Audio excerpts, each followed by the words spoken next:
Man, I was just stargazing when I looked up, remembered that there was a vacuum surrounding us. We live inside of a vacuum somehow. Isn't there a vacuum in space? I find out outer space has very low density and pressure and is the closest physical approximation of a perfect vacuum. But no vacuum is truly perfect, not even in interstellar space, where there are still a few hydrogen atoms per cubic meter. Okay, what's a vacuum? A space entirely devoid of matter. Emptiness, void, nothingness, right? That's what a vacuum is. We live in a vacuum. I mean, if we lived in a vacuum, wouldn't the atmosphere just get sucked into space, right? This powerful vacuum, this infinite vacuum that we live in, would just suck the atmosphere from right off of our Earth. So I want to visualize this vacuum. We got our atmosphere in light blue, then we have the vacuum of space, and we're just sitting in a vacuum, right? That's what we're doing. Just spinning around in a vacuum. How does the atmosphere not get pulled off? And of course, we already know this is coming. The answer we get is gravity. Ooh,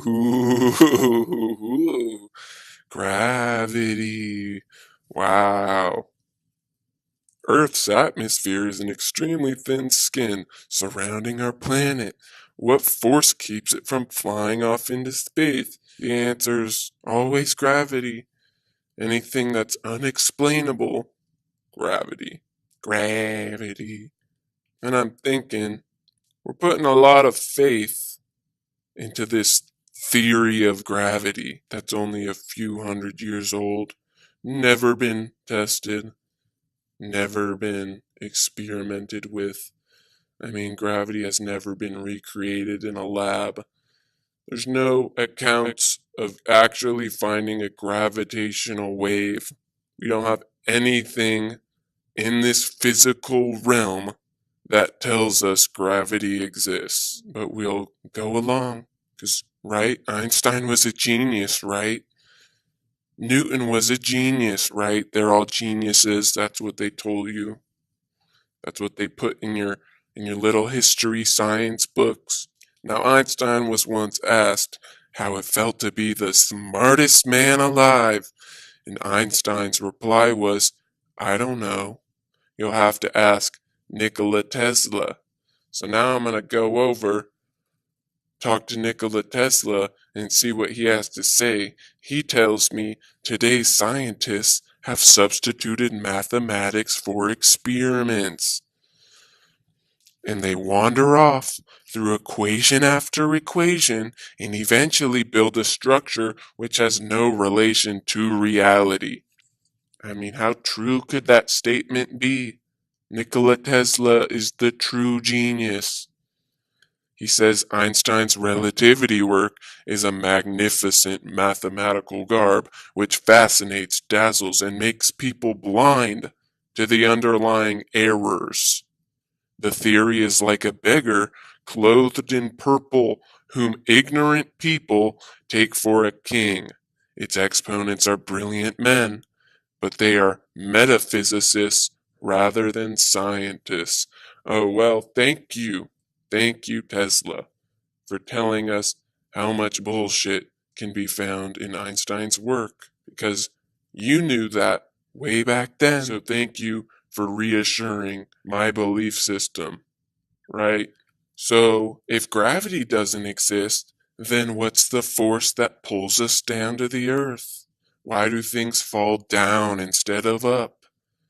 And the answer is electromagnetism. Researcher and author Anthony Patch states, quote, "In short, the accurate model of the mechanisms governing the functioning of our known universe is that of electromagnetism, not gravity. What is mistaken for and therefore labeled as gravity are in fact, and this has been thoroughly peer-reviewed, magnetic lines of force and the actions of accelerated charged particles moving at various velocities. Additionally, these same electromagnetic forces act in identical fashion, whether one is measuring actions taking place between particles at the quantum level or on a planetary scale. What has been detected by LIGO and other similar experiments preceding it are in fact magnetic lines of force and the movements and actions of accelerated charged particles, such as electrons and protons, among many others. As for black holes, supermassive, twin or otherwise, none have been experimentally reproduced in the laboratory. None have been measured in terms of electromagnetism. None have been moved from the chalkboards of theory to factual and provable constructs nor mechanisms. Many scientists will back me up on this statement. To define what are labeled as black holes, one must look beyond the again theoretical labels of dark matter and dark energy, neither of which have been proven to exist, and yet are considered as constructs of black holes. Looking beyond, one finds plasma, what Tesla labeled the ether, comprising the so-called vacuum of space. This ether is electrically charged plasma. Black holes are a gathering due to magnetic attraction of this electric plasma. This is not gravity sucking in all matter and light as mainstream scientists describe black holes. Einstein's work, gravity, was hijacked for profiteering. Tesla's work, the ether and electric universe, is the real science hidden away and employed at CERN. We're wondering how much of our reality in a scientific view is based on a faulty premise. Now, gravity is heralded as ruling the universe. And from the time of Galileo to Newton up to Einstein and then into modern day physics, we have been set up with this concept that because an apple fell from a tree, there is this thing called gravity.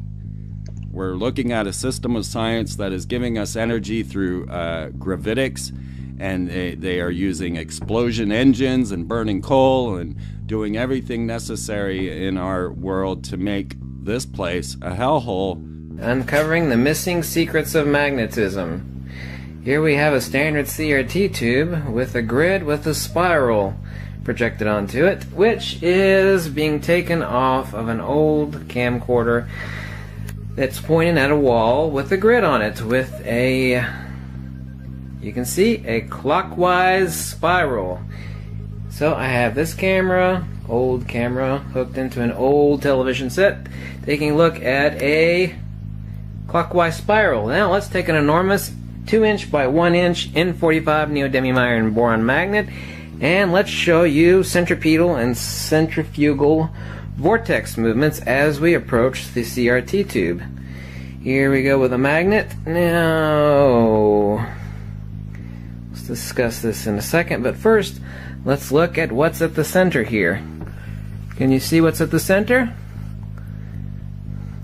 You see those scintillating hairs that are moving off in a clockwise direction? Okay, now let's flip the magnet the other direction, and let's see what sort of spot we get on our CRT tube this way. Oh, surprise, surprise, look. We're getting counterclockwise movement. I don't know if you can see that very clearly. There we go. Take a look at that. Now, how do I know which polarity I have pointed here? Well, let's zoom out and take a look at our magnet. Now we have, of course, a clockwise pattern projected from the camera, from the camcorder to the television set.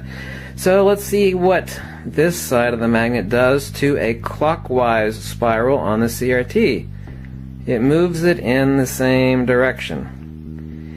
And look at the edge definition of where the black void is, because the black void is being caused by the centrifugal magnetic velocity. Here you can see the little spirals in the center of the white spot in the middle with the, you can see that we're moving, our centrifugal field is moving clockwise, but our centripetal field, which is at the middle of the magnet, is moving exactly opposite. It is moving counterclockwise. And we'll do a lot more CRT demonstrations showing quote-unquote repulsion and quote-unquote attraction of magnets against the CRT tube, which is emitting dielectric lines of force that are contacting the phosphorus on the inside of the tube. That is why the magnet is such a great demonstrator against the CRT tube. And this is the first example you've ever seen of someone proving beyond any shadow of a doubt using a CRT tube that the centrifugal on a magnet, meaning the outside rim edge of the magnet, is moving absolutely opposite to the center of the magnet, the centripetal returning. And I used it using a geometric projection from the camcorder off of a grid paper on the wall. Now let's actually turn these magnets end on. Oh my god, look at that. It looks like a single magnet, but this is actually two. In other words, when you look at either pole like that, you'll look exactly the same thing underneath the ferrocell as it does with one magnet. Oh, how shocking. That would be a proof of a Platonic incommensurability. But this is the exact same thing they report in their own video as seeing. You actually see a vortex of binary objects rotating around a point, a null point of maximum acceleration and inertia. Is this any proof of Einstein's gravity waves? No, it's simplex electromagnetic theory. It's very, very simplex electromagnetic theory. This doesn't prove Einstein at all. It actually, all it does is it reinforces Tesla, reinforces James Clerk Maxwell. You see, Einstein didn't invent a damn thing. And what little ideas he did have, he stole from Henri Poincaré and others. There's actually many books out there about that. This is just classical electromagnetic field theory that explains the observations of Tesla and Maxwell. I mean, these idiots spent millions and millions of dollars, and they want millions of more funding, which is why they made a huge press announcement. Because they want more money for more funding, because that will, pad their jobs for the next 20 years. And they're going to be looking for something that has already been explained 80 years ago by classical electromagnetic theory. Well, my God, let's reinvent the wheel and ask for a bunch of money for it. So today's huge scientific announcement was nothing other than a pile of crap by a bunch of brainless scientists with more money and more gear than brains, looking for plenty of funding to keep their asses in work. Oh my God, what a timeless story of stupidity and ignorance. You might be wondering, why would they hide this from us? Why would they make up gravity to hide the electromagnetic universe? And the answer is free energy. Tesla says electric power is everywhere, present in unlimited quantities, and can drive the world's machinery without the need of coal, oil, gas, or any other of the common fuels. Nikola Tesla knew that we could manipulate the electromagnetic field here on Earth, the thing we call gravity, and we could use it as free energy to produce anything we'd like. But the thing is, the powers don't like that at all. Because remember, they own all of the energy companies. 9/11 was a false flag so that we could go into, for two reasons. One, to go in for oil, and two, to set up a central bank, right? The thing is, we don't need coal, oil, gas, or any of the common fuels if there's free energy that we can manipulate in our favor in order to obtain free energy. But obviously, they won't allow that to happen because we're just stupid little people who need to buy everything like consumers so that they can build their empire off of our labor, hiding free energy from us so that we can't go out on our own and do our own thing. We're dependent on their energy. You see why they would hide this from us? They wouldn't be making trillions of dollars in the fossil fuel industry. So if you doubt the electromagnetic universe that we live in, take a look at time and space, Einstein's science, the gravity myth, and our electromagnetic reality. I'm going to link this video in the description, and I expect all of you guys to watch it So I'm calling BS on gravity.